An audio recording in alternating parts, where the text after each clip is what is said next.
Jangan lupa subscribe di YouTube channel Metro TV News dan juga nyalakan notifikasinya.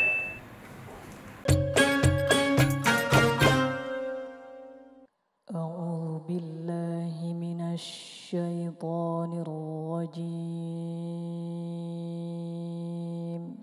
بسم الله الرحمن الرحيم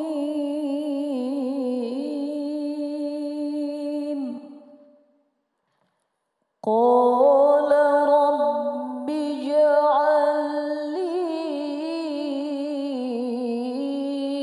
آية قال آيتك ألا تكلم الناس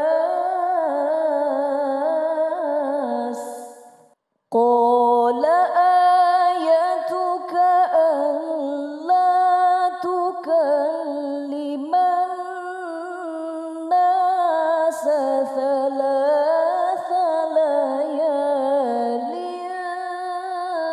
سويا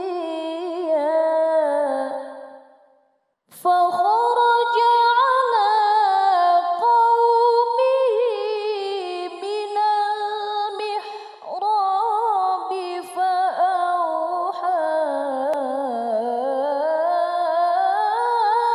إليهم أن سبحوا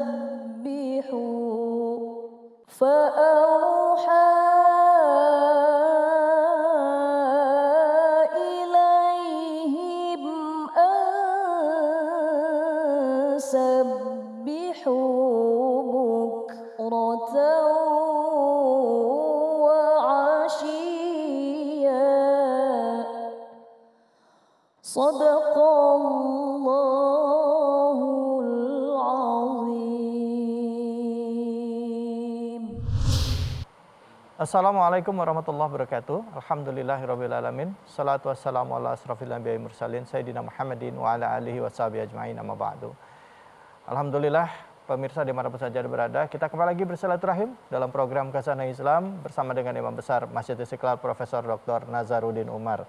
Dan seperti biasa, kita akan membahas mengenai hal-hal yang dekat dengan keseharian kita.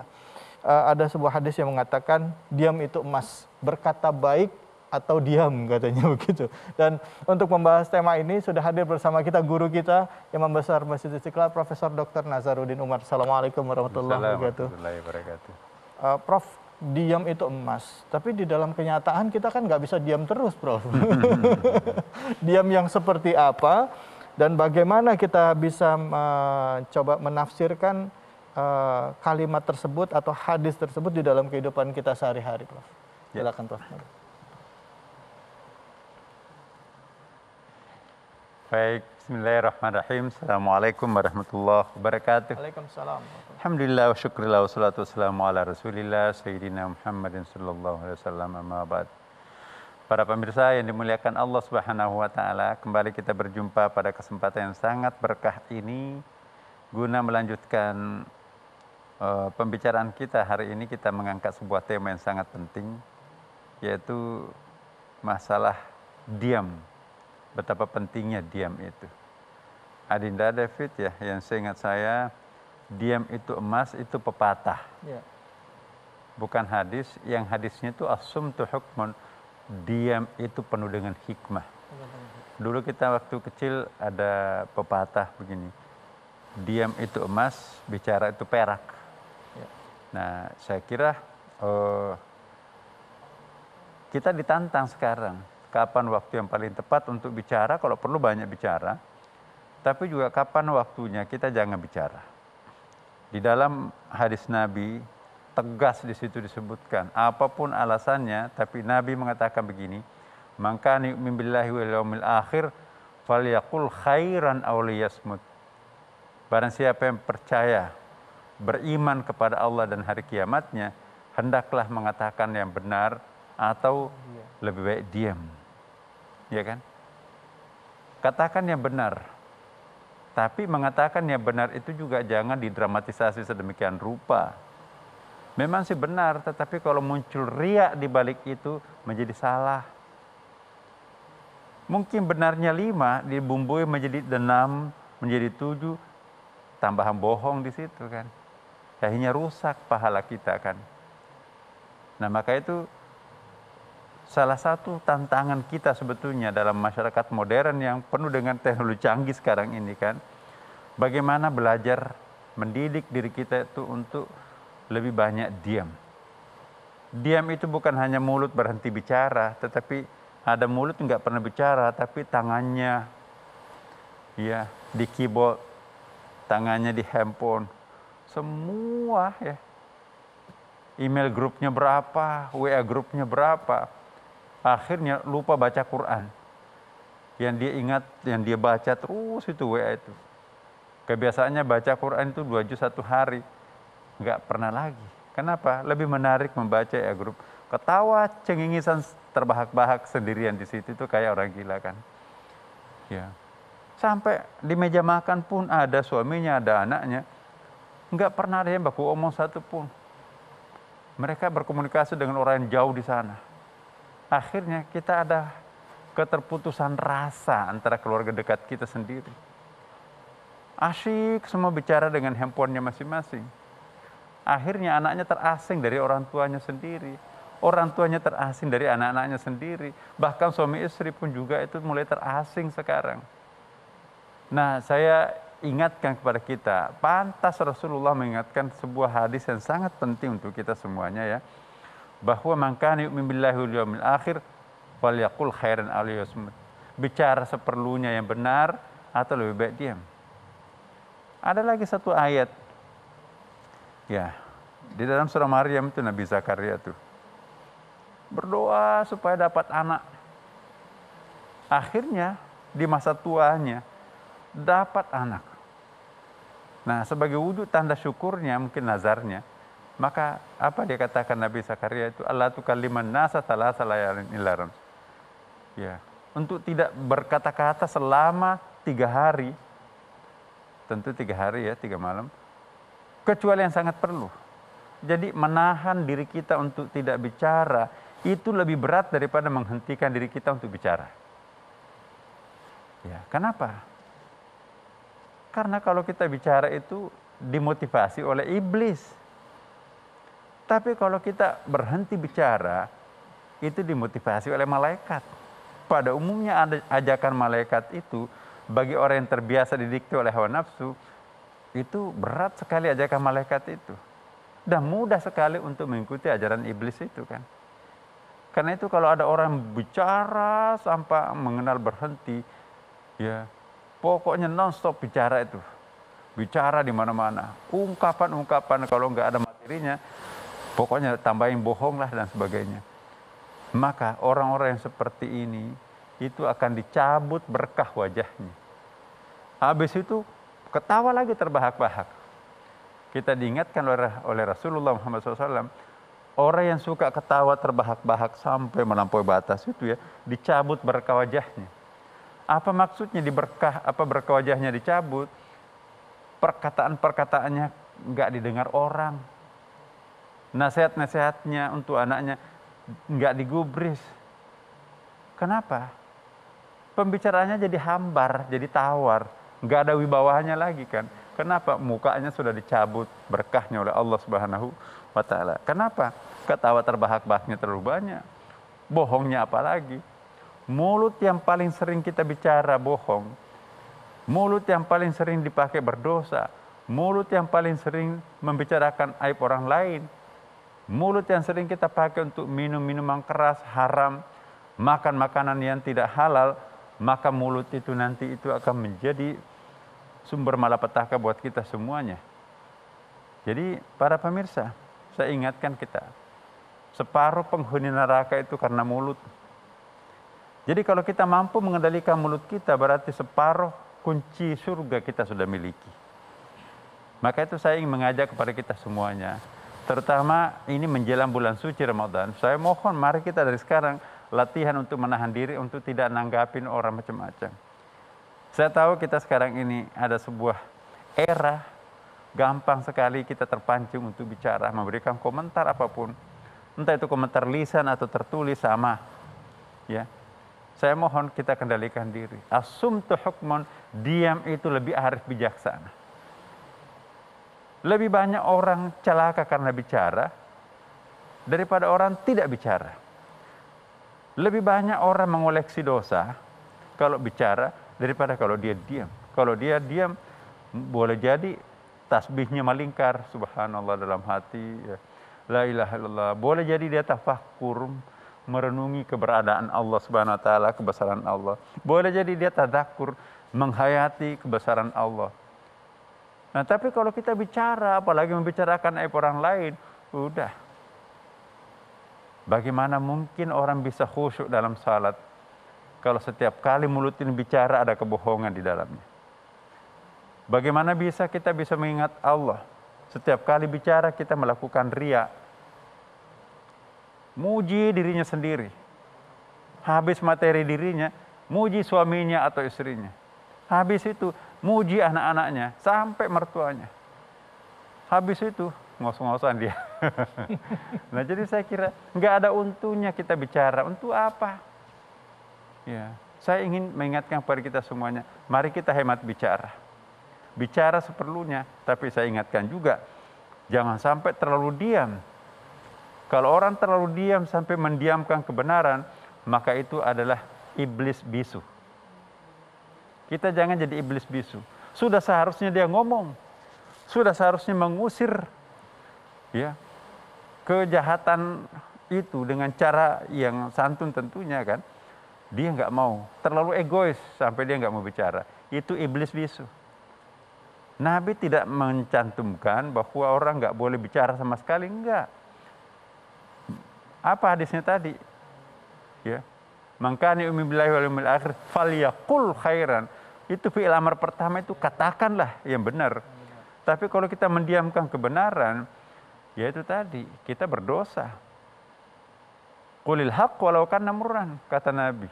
Katakanlah kebenaran itu meskipun itu sebetulnya pahit. Iya.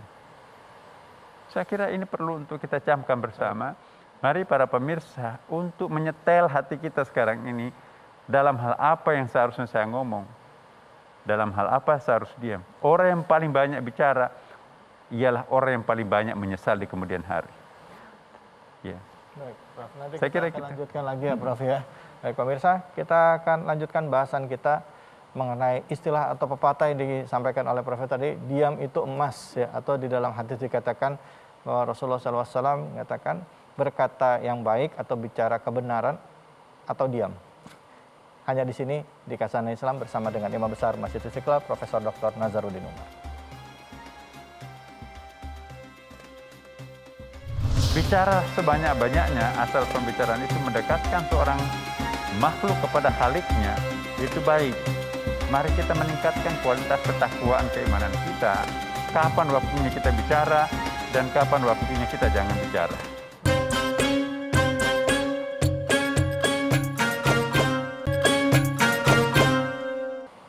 Ya, alhamdulillahirrahmanirrahim. Kita kembali lagi di Khazanah Islam bersama dengan Imam Besar Masjid Istiqlal Profesor Dr. Nazaruddin Umar.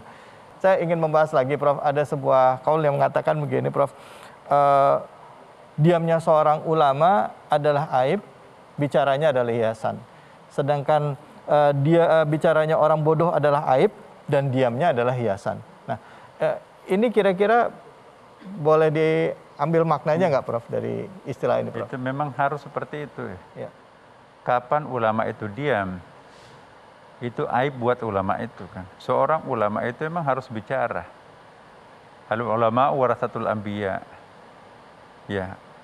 Ulama itu adalah ahli waris spiritualnya Nabi. Apa yang dimaksud Nabi? Dari akar kata nabah artinya berita. Ya kan? An-Nabi pembawa berita. Jadi memang harus bicara, memberitakan. Ya, jadi kalau ada ulama yang diam tidak mau bicara, itu bukan ahli waris Nabi. Namanya Nabi itu berita kok. Ada kan surah An-Naba, surah pemberitaan. Al-Amba itu pemberitaan, kalau Amba itu kantor beritanya Mesir kalau saya nggak salah kan. Jadi Naba artinya berita. Kenapa disebut Nabi? Memang karena bicara tentang sesuatu. Nah kalau Nabi diam itu bukan Nabi. Kalau ahli waris Nabi yaitu ulama, ya ulama harus bicara, jangan diam dulu. Tapi kalau orang yang nggak pinter, orang bodoh, ngoceh terus, itu bahaya juga. Itu yang bahaya. Nah, kalau dia diam itu perhiasan.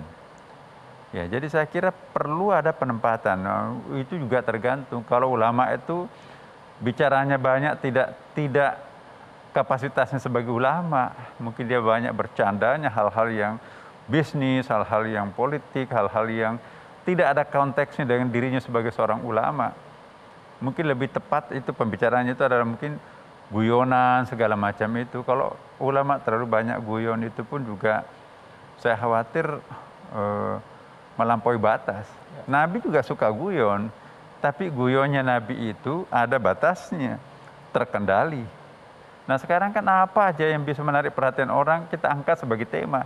Sekalipun ini bicara kotor, sekalipun itu fitnah, sekalipun itu adalah kebohongan. Ya, jadi orang nggak sadar di sini ini. Hanya karena ingin dapat surprise dari orang lain, apapun diangkat, walaupun itu kebohongan, walaupun itu fitnah, walaupun itu bicara kotor, sebetulnya pornografi, porno aksi. Dan jadi saya kira kita hati-hati di sini. Ungkapan apa yang harus diucapkan oleh mulut ini yang tidak membangkitkan syahwat? Ungkapan apa yang harus diucapkan mulut ini supaya orang yang mendengarkannya itu bisa lebih dekat dengan Allah Subhanahu wa taala. Jangan memperdengarkan sesuatu dari mulut ini yang bisa menjauhkan diri kepada Sang Khalik lalu mendekatkan kepada Sang makhluk. Itu kriterianya itu. Bicara sebanyak-banyaknya asal pembicaraan itu mendekatkan seorang makhluk kepada Khaliknya, itu baik. Tapi walaupun bicaranya mungkin sedikit, tetapi menjauhkan orang itu kepada Sang Khalik, itu berbahaya. Kalau lawakan-lawakan, banyolan-banyolan itu bernilai dakwah, bisa mendekatkan dirinya kepada Allah Subhanahu wa taala, orang lain juga bisa lebih dekat kepada Allah Subhanahu wa taala, oke. Nabi melakukannya kok. Tapi kalau banyolan-banyolan itu menjauhkan diri kepada Allah, menjauhkan masyarakat, bahkan mengajak orang mabuk, apalagi mabuk di tengah bulan suci Ramadan, mestinya tengah malam itu dipakai untuk nangis meratapi dosa, kok malah kita pancing orang untuk ketawa terbahak-bahak. Itu namanya penyia-nyiaan bulan suci Ramadan. Kata Rasulullah, seandainya umatku tahu apa yang saya tahu, pasti lebih banyak menangisnya daripada ketawanya. Nah itu. Jadi mari para pemirsa, mari kita meningkatkan kualitas ketakwaan keimanan kita. Kapan waktunya kita bicara dan kapan waktunya kita jangan bicara. Kematangan spiritual inilah nanti yang akan menentukan mana yang paling baik untuk kita pilih. Kalau nggak ada kematangan spiritual, Masya Allah, jangan-jangan mulut ini menjadi penyebab cepatnya kita masuk ke dalam neraka. Jangan-jangan mulut ini nanti yang mengoleksi amal-amal buruk sehingga memberatkan timbangan keburukan kita, menyebabkan kita masuk ke neraka. Jadi para pemirsa, mari pada kesempatan yang menjelang bulan suci Ramadan ini, saya kira perlu mulai mengatur ya sistem kehidupan kita, ya pandangan dunia kita. Mari supaya kita menghemat bicara, jadilah orang yang berwibawa. Orang yang berwibawa ialah bicara seperlunya dan tidak ingin nimbrung sesuatu yang tidak perlu baginya. Ya, saya kira gitu, Adina. Terima kasih banyak, Ya, Prof. kasih. Silakan duduk lagi, Prof. Alhamdulillah. Prof, saya jadi ingat, Prof. Diam itu emas. Tapi kadang-kala, Prof, hal-hal lain yang terpaksa dilakukan dalam hal misalnya bermuamalah gitu, Prof, ya. Bicara ini, bicara itu, dan segala macam. Nah, seandainya kita sempat terpeleset, Prof, terpeleset kita mengatakan apa yang harus kita lakukan untuk membenahi diri kita, Prof? Ya, saya kira itu juga perlu kita sikapi dengan taubat, ya kan. Kalau sudah terlanjur tergelincir, naiklah ke atas rel yang benar, mohon perlindungan kepada Allah. Hambamu manusia biasa, sesungguhnya kami berusaha untuk tidak bicara banyak, tetapi kami terpancing. Ya, sujud tengah malam ini saya serahkan diri ini kepadamu, ya Allah, terserah Engkau. Kalau boleh saya masih memohon pengampunan, ampuni aku, dan aku akan berjanji tidak akan jatuh di tempat atau di lubang yang sama. Saya kira itu yang paling bagus untuk kita ikrarkan. Mudah-mudahan hari demi hari seiring bertambahnya umur kita, kematangan spiritual kita pun juga semakin terukur, semakin bertambah yang ditandai oleh penilaian orang. Kita juga bicaranya sangat berwibawa, bicaranya sangat tenang, bicaranya sangat karismatik. Sekarang lagi tren istilahnya nih kalau di acara stand up comedian ada istilahnya roasting, Bro. Komedi terus bicara mengambil jokes dari korbannya ini orang yang berdiri di depannya. Kadangkala kehormatannya, harga dirinya, aibnya itu diumbar gitu, Prof. Nah, dan kita menikmati gitu. Nah, itu termasuk berdosa nggak sih, Prof? Kita, Prof? Ya, kalau ada unsur aib yang tertebarkan di situ itu pasti dosa. Iya, betul. Carilah objek yang lain, materi yang lain tanpa harus itu namanya menjual dosa. Nah, kalau itu nanti kita kasih makan anak kita, bagaimana itu bisa menjadi anak saleh? Allahu Akbar, Allahu Akbar. Ya, kalau itu menjadi kebiasaan kita, bagaimana bisa kita khusyuk dalam salat? Ya. Gak bisa fokus orang dalam salatnya kalau memang memperoleh sesuatu materi dari hasil menjual aib orang lain. Gak ada berkahnya. Allahu Akbar, Allah. Baik. Terima kasih, Prof. Saya cuma sedikit nembak dikit sana sini. Buat diri saya juga nih, Prof. Soalnya saya juga penikmat stand up comedian gitu. Baik, hari ini kita sudah mendapatkan banyak hal yang bermanfaat, bahwa di dalam berlisan, bertutur kata harus dijaga apa yang kita sampaikan, apa yang diucapkan. Karena apa yang disampaikan, diucapkan nanti juga akan dipertanggungjawabkan di yaumil akhir. Kedua, kalau memang tidak bisa atau memang tidak perlu, ya tidak perlu juga kita bicara hal-hal yang tidak penting. Baik, kita akan lanjutkan lagi nanti pemirsa, tapi sebelumnya izinkan saya untuk minum kopi, Prof. Silakan, Prof. Ya. Bismillah.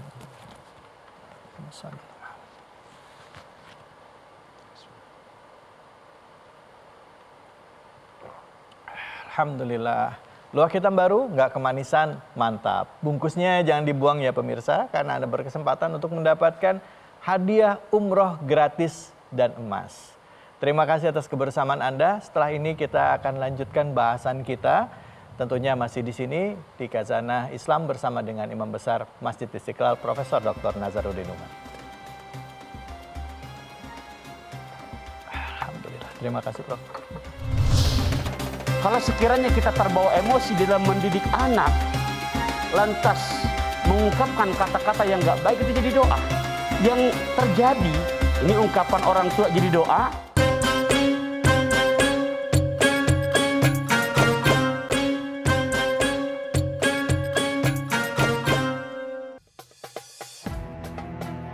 Di zaman modern, ketajaman lisan kadang juga mewujud dalam aktivitas di media sosial melalui status-status yang ditulis. Sudah semestinya, sebagai umat Islam, membuat status di media sosial yang tidak menyinggung orang lain. Perkataan yang baik dan mengajak kebaikan akan senantiasa menjadikan kita orang yang beriman. Namun jika sebaliknya, perkataan yang menyakiti hati orang lain dan mengajak kepada keburukan, maka merupakan orang-orang yang celaka. Untuk itu, sangat beruntung orang yang banyak diam dan menahan perkataannya yang kotor. Karena diam itu emas daripada berkata kebohongan. Ya pemirsa dimanapun saja Anda berada, Alhamdulillah kita kembali lagi di Khazanah Islam bersama dengan Imam Besar Masjid Istiqlal Profesor Dr. Nazaruddin Umar. Dan seperti yang saya sampaikan tadi bahwa di segmen 3 ini kita akan mendengarkan tausiah dari guru kita yaitu Ustadz Taufikur Rahman atau Ustadz Pantun atau Kiai Taufikur Rahman. Ini kan ngadepin anak-anak di pesantren, ya kan? Dan tentu mengikuti perkembangan zaman anak-anak zaman sekarang. Nah, sekarang ini di era teknologi yang begitu maju, gampang bagi orang untuk mengutarakan pendapatnya, ya kan? Baik itu yang menurut dia benar, ini yang bahayanya nih, menurut dia benar. Tapi belum tentu benar menurut pandangan masyarakat umum, apalagi dari pandangan agama. Atau sebuah ayat ditafsirkannya dia adalah begini, tetapi menurut orang lain belum tentu begitu. Nah, akhirnya itu jadi sarana untuk menyebar kebencian, untuk menyebar perpecahan antar umat Islam. Nah, itu kira-kira Kiai pertanggungjawabannya di yaumil akhir seperti apa nih? Karena kan dia sendiri juga merasa dirinya benar. Betul. Jangankan di akhirat, di dunia pun, terutama orang tua kepada anak, karena jangankan ya maaf doanya, omongan pun jadi doa. Masya Allah. Fadol, kita lanjut. Siap. Assalamualaikum warahmatullahi wabarakatuh. Waalaikumsalam. Hamdan wa syukran lillah. Salatan wa salaman daimaini ala Rasulillah Sayyidina wa Maulana Muhammad ibn Abdullah. La haula wa la quwata illa billah. Pemirsa Khazanah Islam Metro TV dimanapun Anda berada, bahasa pantun pembuka dari Al-Fakir, duduk di taman, baca Bismillahirrahmanirrahim saat makan sop jamur dan soto kaki. Salam dari Taufikur Rahman Silaturahim, semoga terus kita panjang umur, murah rezeki. Amin. Diam adalah emas. Tadi sudah disinggung di awal oleh host kita perihal hati-hati di dalam berbicara. Nah ini kalau kita lihat bagaimana teori di dalam Al-Quran, terutama kita sebagai orang tua kepada anak-anak kita dengan ungkapan lebih baik kalau nggak bisa bicara, lebih baik diam. Pertama bisa kita lihat di surat keempat, juz keempat, tepatnya pada ayat ke-9. Bismillahirrahmanirrahim. Wal yakhshal ladina law taraku min khalfihim dzurriyyatan di'afah khafu alaihim falyattaqullah wal yaqulu qaulan sadida. Wahai para orang tua, Allah memberikan wanti-wanti, hendaknya di hati kamu ada rasa kekhawatiran. Min khalfihim, dari belakang mereka, maksudnya anak cucu kita, dzurriyyatan di'afah, meninggalkan anak cucu yang lemah. Lemah iman, lemah SDM. Maka oleh karenanya, takutlah kamu kepada Allah. Nah ujung ayat ini nih, yang saya mau betul-betul jadikan benang merah. Falyaqulu qaulan sadida. Maka berkatalah kamu wahai para orang tua kepada anak kamu dengan ungkapan yang benar. Dengan perkataan yang benar. Jadi kalau sekiranya kita terbawa emosi dalam mendidik anak, lantas mengungkapkan kata-kata yang gak baik, itu jadi doa. Contoh, anak mecahin piring satu, kok bisa kebun binatang keluar semua? Dasar kamu ini. Kita bisa bayangkan secara logika, kalau anaknya disebut nama binatang, mak bapaknya siapa? Yang terjadi, ini ungkapan orang tua jadi doa. Di Mekah sampai sekarang ada yang masyhur, Syekh Abdurrahman As-Sudais. Itu beliau kalau sudah jadi imam, Masya Allah suaranya. Alhamdulillahi Rabbil Alamin, Ar-Rahmanir-Rahim, Maliki Yaumiddin. Kurang lebih gambarannya begitu. Ya, nagomnya. Tapi lihat, di saat masa kecilnya pernah membuat jengkel ibundanya. Namanya anak belum ngerti, usia balita, pulang main dari mana-mana membawa kotoran. Di dalam rumah ibundanya habis memasak semur daging, yang saat itu panci belum tertutup, baru matang. Anak melihat panci ngablak, anggapannya ring basket. Dia ambil kotoran, dilemparkan ke semur daging, nyemplung. Coba kalau jadi orang tuanya orang Indonesia, kadang-kadang kebun binatang keluar semua itu. Ini contoh yang ucapan benar. Ternyata di saat emosi orang tua, marah pasti, dongkol iya. Tapi lihat ucapan orang tua dalam kondisi emosi masih terkontrol loh. Apa ungkapan marahnya? Idhab anta. Ja'alakallahu ta'ala. Idhab anta. Pergi kamu sana nak. Ibunda doakan nak. Mudah-mudahan kelak kamu menjadi imam Masjidil Haram. Kesel, ngomel, gerutu, ya, tapi juga ungkapannya masih doa. Itu ucapan disampaikan di saat lagi ngomel loh. Dan anak masih balita. Dengan izin Allah. Yang namanya ucapan orang tua adalah doa. Sampai sekarang masih menjadi imam Masjidil Haram. Masya Allah. Itu orang tua sama anak. Nah, sekarang Islam pun mengatur, diammu adalah emas. Lihat, ketika konsep akhlak anak sama orang tua, karena kita bukan siapa-siapa tanpa jasa daripada orang tua kita. Yuk, di Quran surat ke-17, juz ke-15, tepatnya ayat ke-23. Di mana Allah mengajarkan, Masya Allah indah sekali bahasanya. Bismillahirrahmanirrahim.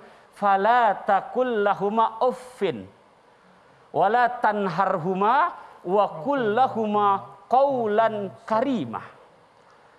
Di sini ada larangan fala taqul lahuma uffin. Maka janganlah kamu berkata-kata kepada kedua orang tua kamu uffin. Cih. Belum kata-kata yang jelas loh. Ungkapan sifatnya menyanggah. Ini secara ilmu usul fikih, kata ulama usul fikih menggunakan kias aulawi. Maksudnya aulawi gimana? Kalau saja udah nggak boleh, apalagi lebih dari itu.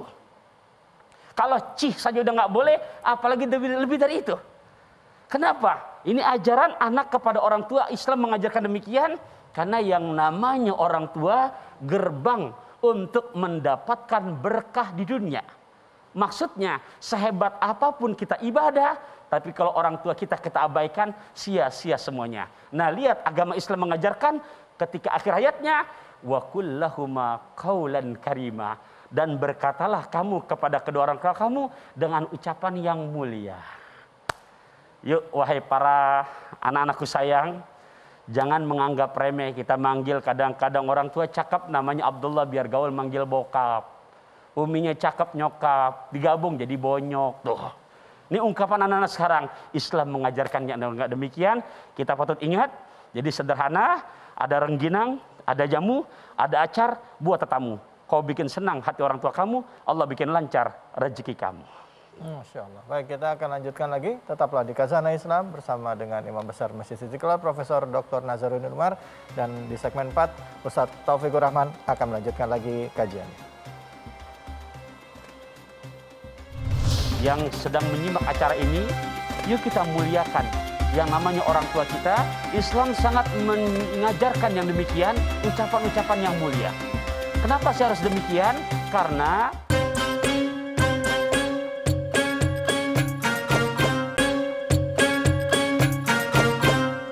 ya, alhamdulillahirrahmanirrahim. Kita kembali lagi di Khazanah Islam. Kali ini bersama dengan Ustadz Taufikur Rahman yang tadi sudah menyampaikan kepada kita bagaimana nih menerapkan bicara yang baik atau diam, khususnya dalam hubungan antara orang tua dan anak. Nah, sekarang kalau anak sama orang tua gimana nih? Kadang-kala begini, Ustaz. Ada anak yang harus menghadapi orang tuanya ekstra sabar gitu. Ya maaf, semakin tua orang tuanya tingkah lakunya kurang bisa difahami oleh anak, atau anak jadi tidak sabar dalam menghadapi sikap orang tua. Sedangkan tadi dikatakan jangan berkata jangan kau berkata kasar kepada orang tuamu. Nah, gimana dan apa yang harus kita lakukan nih? Sabarnya seperti apa, santunnya seperti apa kepada orang tua kita supaya orang tua kita bisa memahami. Dan kalaupun misalnya orang tua kita kemampuannya untuk memahami itu masih belum bisa gitu, nah, apa yang harus kita lakukan gitu? Ya. Silakan, Ustaz. Terima kasih. Pemirsa Khazanah Islam dimanapun Anda berada. Jadi kalau tadi saya bacakan firman Allah surat ke-17, juz ke-15, tepatnya pada ayat ke-23, di mana Allah melarang yang namanya anak kepada orang tua dengan perkataan dan itu secara ilmu usul fikih merupakan kias aulawi, yang maksudnya adalah kalau saja, kalau cih saja udah nggak boleh, apalagi lebih dari itu. Sampai-sampai Allah menyuruh kepada kita sebagai anak kepada orang tua, wa qul lahuma qaulan karimah, dan berkatalah kepada keduanya dengan ucapan yang mulia. Jadi silakan wahai para anak-anakku tersayang yang sedang menyimak acara ini, yuk kita muliakan yang namanya orang tua kita. Di saat memanggil, silakan mau pakai bahasa mana. Mau pakai bahasa Arab dengan bahasa abi, atau mungkin abuya. Bahasa yang namanya English silakan my father, my mother, mangga silakan. Atau mungkin bahasa kita ayahanda, ibunda, papa, mama, ini silakan. Islam sangat mengajarkan yang demikian, ucapan-ucapan yang mulia. Kenapa sih harus demikian? Karena yang namanya orang tua ini Allah menempatkan. Jadi dengan derajat yang sama kepada Allah, di surat Luqman tepatnya pada ayat ke-14 Allah memerintahkan aniskurli wali walidaik. Bersyukurlah kamu kepadaku dan kedua orang tua kamu. Bahkan Abdullah ibnu Abbas menyebutkan dalam Quran ada 3 ayat yang Allah turunkan secara berangkai. Jadi kalau salah satunya dikerjakan lantas satunya enggak, sia-sia. Di antaranya ati Allah wa atiur Rasul. Patuh kamu kepada Allah dan patuh kepada Rasul. Sama Allah patuh, 5 waktu dijaga, puasa Ramadan dijalankan. Tapi mohon maaf, horizontalnya lantas kita nggak baik, sia-sia. Pun sebaliknya, horizontalnya sudah baik, muamalahnya bagus, tapi vertikal pada Allah nggak baik, sia-sia. Ketika sama Allah patuh, sama Rasul pun demikian. Yang kedua mana lagi? Allah memerintahkan aqimus shalah wa atuz zakat. Dirikan salat, tunaikan zakat. Nah yang ketiga ini, perihal yang namanya anak kepada orang tua. Bersyukur kamu kepadaku dan kepada kedua orang tua kamu. Jadi sehebat apapun ilmu agama kita, setinggi apapun pangkat dan jabatan kita, hebat, pinter. Tapi kalau sama orang tuanya nggak berbakti, sia-sia semuanya. Jangankan surga, baunya pun nggak akan pernah Allah berikan. Di ayat yang lain sampai Allah memerintahkan wa in jahadaka ala antusyrika bi ma laisa laka bihi ilm. Dan sekiranya orang tua kamu mengajak kamu untuk berbuat syirik, keluar daripada akidah, sementara kamu tahu ini ajakan yang sifatnya keluar daripada koridor agama, maka tetap kamu untuk menolaknya dengan baik-baik. Lihat ujung ayatnya, wa sahibhuma fid dunya ma'rufa. Sekalipun kedua orang tua kamu beda akidah, pergauli keduanya wa sahibhuma fid dunya, selama di dunia ma'rufa, dengan pergaulan yang baik. Maksudnya walaupun beda akidah, dengan yang namanya diri kita, untuk kewajiban anak kepada orang tua, untuk hal sifatnya kiriman duniawinya, nggak boleh pernah berhenti. Tuh betapa indah dan hebatnya agama kita. Jadi ya bahkan hanya ucapan saja, kalau sekiranya memang tak bisa mengungkapkan kata-kata yang baik kepada orang tua kita, yuk seperti tema kita ini, mendingan diam sajalah karena menjadi emas. Karena ketika kita lawan, lantas kita ikuti emosi kita, ini secara nggak langsung menjadi pembuka peluang untuk ke depan kita lagi menyiapkan regenerasi anak-anak yang ukukul walidain, durhaka kepada kedua orang tuanya. Ikhwa fillah rahimakumullah, kenapa ini harus betul-betul dijalani? Karena mencakup kepada keberkahan dunianya. Ingat, kalau saya mungkin pantun sederhana, ayam teriyaki buatan mertua disediakan tamu dari Pekanbaru, pengen berkah rezeki minta ridho orang tua, pengen berkah ilmu minta ridho guru. Jadi kalau misalkan kita pengen yang namanya, ingat bukan hanya untung loh, berkah. Ini kalau udah berkah, ziyadatul khair, selalu bertambah-tambah nilainya. Nah oleh karenanya kita sebagai anak terhadap orang tua kita, yang namanya orang tua, jangankan benar, ucapannya salah pun kepada kita masih benar. Menunjukkan kepada kita jangan pernah untuk menyanggah. Sekalipun mau menyanggah, menolak, tetap kita cari di mana momen atau waktu yang pas dan tetap jangan sampai menyinggung perasaannya. Oleh karenanya es kemong pakai roti. Kalau ngomong hati-hati. Masya Allah. Silakan Ustadz. Terima kasih banyak Ustadz. Sama-sama. Ilmunya tadi udah belajar dari Ustadz mengenai hubungan antara orang tua dan anak-anak orang tua dalam menjaga lisannya, ya kan? Kalau ada orang yang hubungan antara anak dan orang tua hubungannya nggak baik, anaknya menghindar daripada ketemu ribut mulu, kan ada yang begitu istilah. Kok ini udah dewasa nih, bukan anak yang masih kecil ya, udah dewasa, udah berkeluarga, daripada ketemu ribut mendingan menghindar. Salah nggak sih Ustadz yang kayak begitu? Ya, walaupun secara pertemuan johirnya menghindar, tapi tetap kiriman yang namanya logistiknya jangan menghindar. Ya. Jadi misalkan nih kalau ketemu kayaknya jadi rempong nih. Jadi ntar timbul saya banyak berbuat dosa. Ya ternyata demikian adanya, menghindar silahkan. Syukur-syukur kalau misalkan mantunya atau istri kita bisa menjadi menjembatani, tetap sambungkan mediasinya.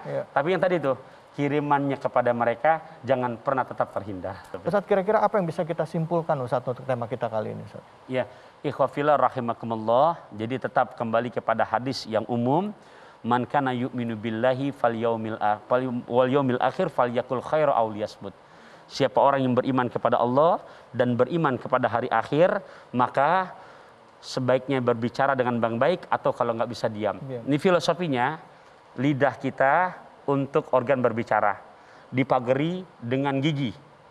Lidah nggak ada tulangnya, dipagari dengan gigi yang nggak ada dagingnya. Daging kurang, maksud gigi kurang, dipagari dengan kedua bibir. Daging. Ya, daging semuanya. Maksudnya untuk menjaga yang nggak bertulang dengan dua pagar. Filosofinya yang tadi, es kemong pakai roti. Makanya kalau ngomong hati-hati. Es apa? Es kemong. Es kemong pakai roti. Es kemong pakai roti. Kalau ngomong hati-hati.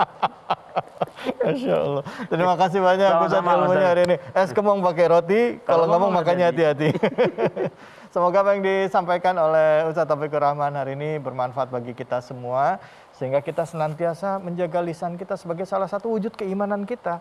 Kenapa? Pada saat kita mengaku beriman, kita mengaku beribadah, tentu itu semua akan terlihat dari sikap dan perbuatan kita. Kalau ada yang kurang, perbaiki. Kalau melihat ada yang kurang pas, masih ada kesempatan untuk jadi lebih baik lagi ke depannya. Mudah-mudahan apa yang disampaikan pada kesempatan kali ini bermanfaat bagi kita semua. Tapi sebelumnya Ustadz, kita minum kopi dulu ya Ustadz ya. Bismillah. Ustadz ngopi nggak Ustadz? Nggak ada apa-apa kalau ada mah. Ini ada. Hati-hati babuntelan. Kita ngopi yang kentelan. Masya Allah. Ya. Bismillahirrahmanirrahim.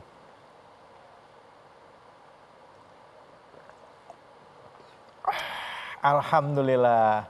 Luwak hitam baru, nggak kemanisan, mantap. Bungkusnya jangan dibuang ya pemirsa, karena Anda berkesempatan untuk mendapatkan hadiah umroh gratis dan emas. Terima kasih atas kebersamaan Anda. Terima kasih Ustaz. Sama-sama. Dan juga terima kasih kepada Profesor Dr. Nazaruddin Umar. Dan terima kasih pemirsa atas perhatian Anda. Wabillahi taufiq wal hidayah. Assalamualaikum warahmatullahi wabarakatuh. Waalaikumsalam warahmatullahi wabarakatuh.